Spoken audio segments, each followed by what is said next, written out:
It ain't the left side or the right side, then it must be the fin side. Inside. It ain't the left side or the right side. Thank you, Solo D. Welcome to another episode of On the Fin Side here with Kat and Paul Picken. You can follow us on Facebook, Twitter, Spreaker, iTunes, and on YouTube. Here we're talking about and breaking down a position that might be the most important on the Dolphins roster and one that's been the source of a lot of frustration over the last 5 or 10 years, the offensive line. Recapping the offseason, the Dolphins released Brandon Albert, slid Laramie Tunsil over to his natural left tackle position, leaving two giant holes at offensive guard. Were they filled by the Dolphins? That remains to be seen, Paul, but the Dolphins seem to be going with quantity over quality at the guard spot right now. Yeah, and one quick just clarification. They traded Brandon Albert to Jacksonville, but in essence, it was almost like releasing him. But yeah, you look at the offensive line, the offensive tackle positions are set. If you look at Juwan James and Laramie Tunsil, so long as they don't get hurt, we're pretty well set at offensive tackle. If Mike Pouncey's hip holds up for 10 or 12 games, we've got a Pro Bowl center for 10 or 12 games. But that guard position is definitely a big old Yahtzee cup where they're throwing a whole bunch of stuff at it and hoping something sticks going into the season. Yeah, Mike Pouncey is going to be the big part of that. Missed 11 games last year. I thought he played very well and always has played very well at that center spot. Maybe not as good as his brother Marquise with the Steelers, but still a really good football player. Yeah, he's supposed to be out really throughout the entire summer. You would think that the first time that Pouncey might be back out on the field could be week 1 when the Dolphins start the regular season. But that guard spot, like you said, is the biggest thing. You know, looking at what was available in free agency, yeah, there were a lot of players out there. They were expensive, and then there were some that weren't as expensive. I mean, Kevin Zeitler cost $12 million a year. Ron Leary and Larry Warford, $9 million a year. But, you know, to not even take a whack at like a Chance Warmack who got $2 million or a Andre Smith who got the same, I mean, it's pretty surprising to me. So, Paul, how do you see that guard spot shaping out? Who do you think is going to come away with those two top spots? I think Bushrod's going to walk away with the right guard spot. I know Pro Football Focus had him ranked really low last year. I know we've dove into this a little bit, but I think it's a position where he played better than his Pro Football Focus ranking. He was playing next to a makeshift center position for a decent portion of the year with Pouncey being in and out of the lineup. He was playing next to Juwan James when Juwan James was good Juwan James after he got benched for a little bit. And he was playing next to Juwan James when he was bad Juwan James early on in the season, which led to his benching. So he was really on an island over there, kind of learning a new position. I expect him, with his familiarity with Gase's offense, the fact that he's gotten a year under his belt at the position, I expect him to be okay. I don't expect him to be an all-pro. I don't expect him to be a Pro Bowler. We don't need him to be a Pro Bowler.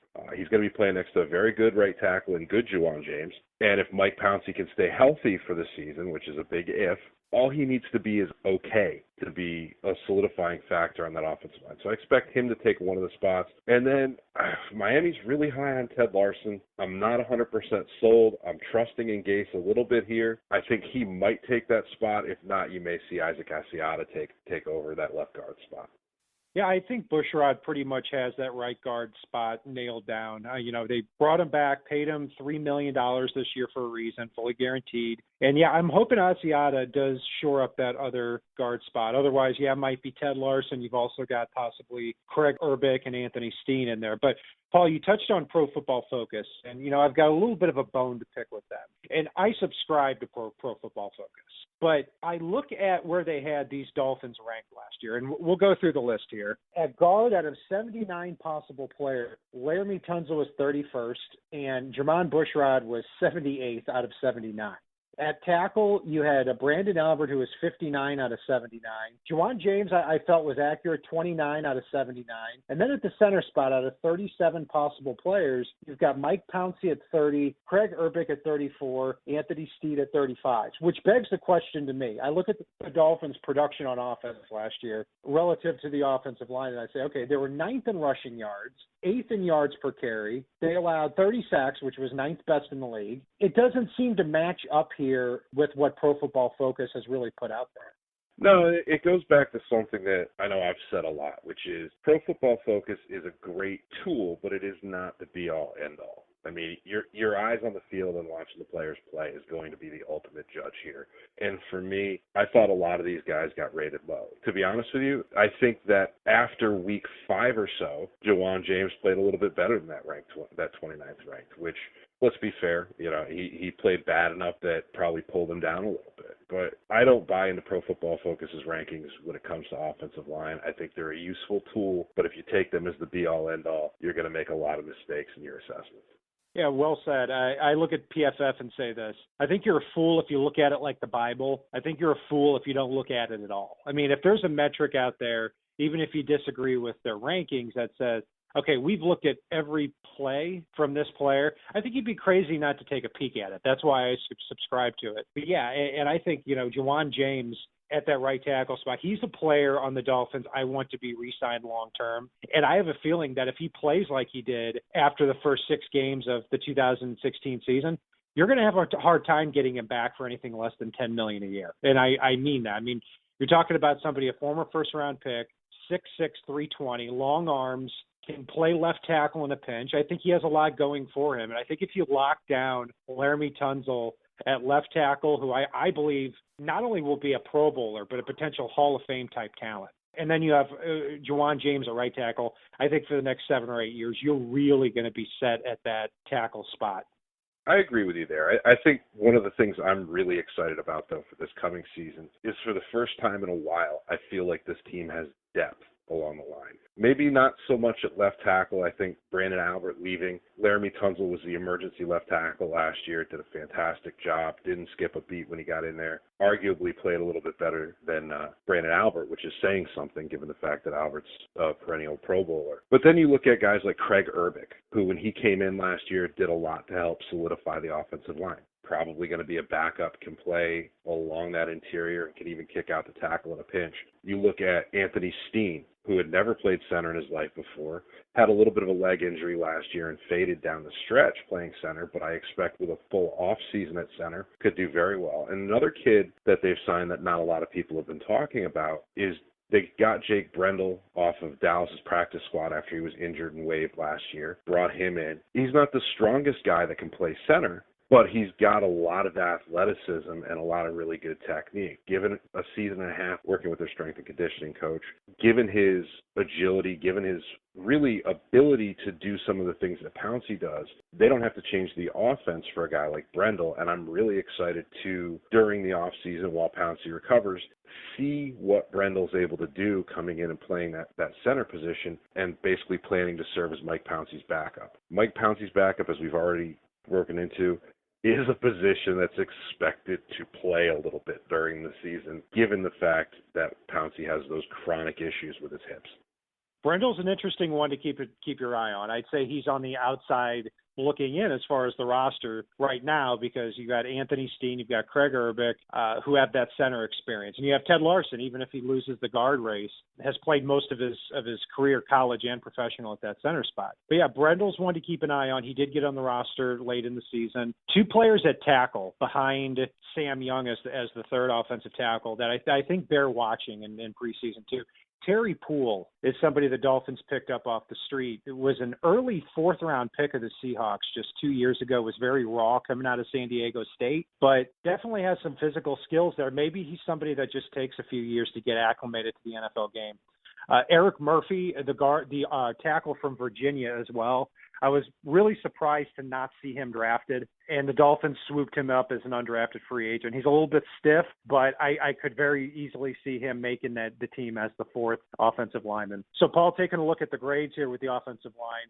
Before we dive into those grades here, I just want to comment on Sam Young, because he's a guy last season that you saw kind of do okay at first when he was with the team before he got cut, and then he got re-signed and brought back, and he got on the field. He actually did some really good things out there. So he was a whole different, better player that really was one of those things that I know we've made the arguments about skill position players, but the Dolphins might have been 8-8 if not for Kenny Stills or Kenyon Drake. If Sam Young hadn't been able to fill at times the way that he did, the Dolphins probably would have lost a couple more games last year. So don't underrate the value of Sam Young going into the season. He's a guy I fully expect to make this roster and be that swing tackle if there's issues for Laramie Tunzel, if there's issues for Jawan James. So Sam Young's definitely one of those underrated guys on this roster.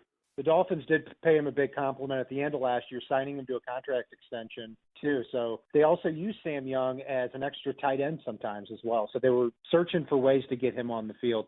Yeah, I agree. It'd be surprising if we saw Young not make the roster.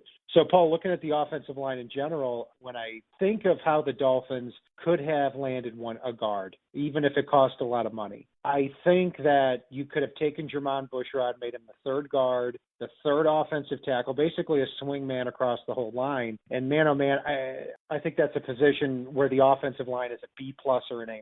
Now, I see two giant holes at guard right now. And because of that, with Pouncey's uncertainty, I'm not worried about the tackles. I think the tackles will be fine, good young players.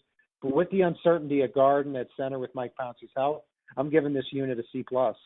Yeah, I'm not going to go as far as to say giant holes at guard. I definitely think that's the weak spot on the offense, aside from Pouncey's hip that we've beat to death a little bit. But I definitely don't see them as a position of strength either. Now, there are enough decent to good players, that something should be able to shake out there, and they might be able to complement each other well. I mean, who knows? You might see Asiata get out there next to Tunsil, and the two of them work dynamically together and really form a great tandem. So there is enough talent there. There is a lot of depth there that we haven't had before, but I'm not absolutely blown away here either, because there's a lot of questions that go along with a lot of this. So for me, I'm going to go with a B-.